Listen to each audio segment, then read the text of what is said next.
Hello everyone, আমি আজকে একটু রেসিপি বানিয়ে ফেললাম। সেটি হচ্ছে ঝিঙে দিয়ে মাছ দিয়ে। এই ঝিঙে দিয়ে মাছ দিয়ে বানানোর জন্য আমি এখানে ঝিঙেটাকে কেটে নিয়েছি টুকরো টুকরো করে, ছোট ছোট পিস করে। একটি টমেটো নিয়ে তাকে কুচিয়ে নিয়েছি, পেঁয়াজ কুচিয়ে নিয়েছি, রসুন ছকোয়া নিয়ে নিয়েছি, আলু 3টে আমি নিয়েছিলাম, নিয়ে লম্বা লম্বা করে সরু সরু করে কেটে নিয়েছি। কেটে নিয়ে একটি পাত্রে রেখে দিয়েছি। রেখে দিয়ে এদিকে মাছ নিয়েছি। মাছগুলো আমি ধুয়ে বেছে কেটে নিয়েছি। তারপর তার মধ্যে নুন আর হলুদ মাখিয়ে আমি রেখে দিলাম।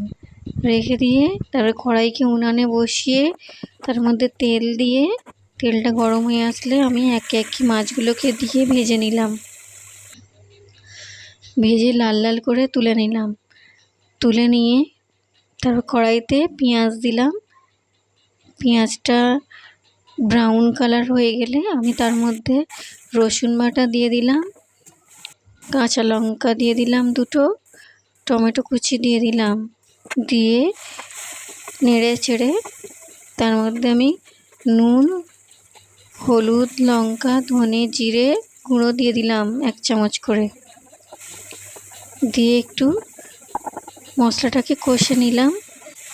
কষে জল দিয়ে আমি একটু কষে নিয়ে তার মধ্যে আমি ঝিঙে ও আলুটাকে দিয়ে দিলাম। দিয়ে একটু ভালো করে কষে নিয়ে জল দিয়ে আমি কড়াইয়ের মুখ চাপা দিয়ে ফুটতে দিলাম।